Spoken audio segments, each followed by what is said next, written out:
Hello बच्चों, यहां दिया है two identical balls A and B each of mass 2 kg radius are suspended vertically from inextensible string as shown in the figure.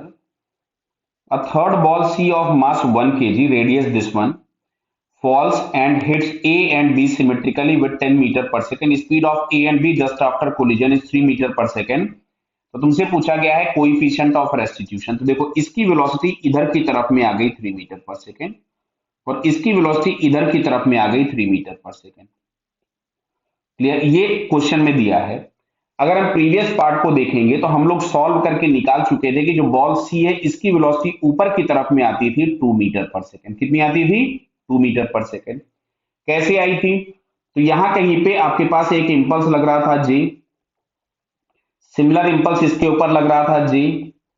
इन दोनों ने इसको जो इंपल्स वापस किया था वो इधर की तरफ में इंपल्स वापस किया था जे और जे। क्लियर? तो ये एंगल हम लोगों के पास आ गया था 45। यहां से अगर हम लोग चेक कर रहे थे तो ये एंगल 45 था, तो ये भी 45 होगा, ये भी 45 होगा। तो यहां से हम लोगों को मिल रहा था j cos 45 is equals to mass of a into velocity of a. तो ये वैल्यू हमारे पास आ गई थी 6 न्यूटन सेकेंड जे cos 45 की। क्लियर? अगर हम बॉल सी को देखेंगे तो इस पे ऊपर की तरफ में जो इंपल्स लग रहा था नेट वो आ रहा था 2j cos ऑफ 45। ये हमने लिखा है बॉल सी के लिए। तो 2j cos 45 मतलब भी आ गया था 12 न्यूटन सेकेंड। तो फिर यहां से हम लोग लिखते थे net impulse is equal to change in momentum मतलब फाइनल माइनस इनिशियल। तो फाइनल मोमेंटम को खुद भी हम लोगों ने लिख दिया था mv और इनिशियल मोमेंटम हमारे पास था m इंटू माइनस 10 बिकॉज ये इनिशियली डाउनवर्ड मूव कर रहा था। मास 1 kg दिया था, ये था 12। तो आ गया था v प्लस 10। तो v बराबर यहां से हमारे पास आता था 2 मीटर पर सेकेंड, प्लस आ रहा था और हमने इसको प्लस कंसीडर किया मतलब वर्टिकली अपवर्ड। तो अब आते हैं कोइफिशिएंट ऑफ रेस्टिट्यूशन e पे। तो e बराबर हम लोग लिखते हैं relative velocity after collision upon relative velocity before collision, but both the velocities are taken along the line of collision. Clear है?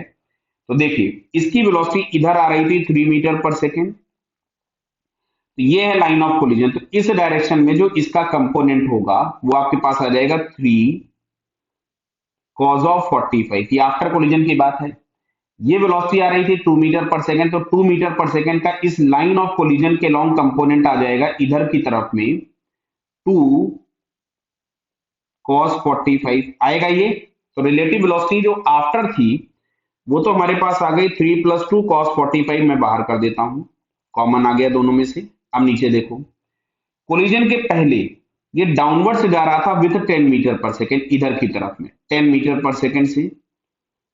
तो रिलेटिव वेलोसिटी बिफोर कोलिजन अगर हम चेक करेंगे तो वो इस डायरेक्शन में along the line of collision जो मैंने ब्लू बनाया तो ये भी आपको दिख रहा है, ये कितना मिलेगा 10 cos ऑफ 45। तो ये तो दोनों कैंसिल हो गए। तो 5/10 मतलब e की जो वैल्यू आएगी दैट इज 1/2। तो 1/2 हम लोगों को यहाँ पे सेकेंड ऑप्शन में दिया है, तो second answer is correct. Clear? तो अब देखो इस क्वेश्चन में कायदे से सॉल्व करने वाला पार्ट केवल ये वाला था। बाकी तो ये जितना काम है आपके पहले के जो 2 पार्ट 3 पार्ट हमने किए उसमें हम सॉल्व करके सारी वैल्यूज निकाल चुके थे। क्लियर?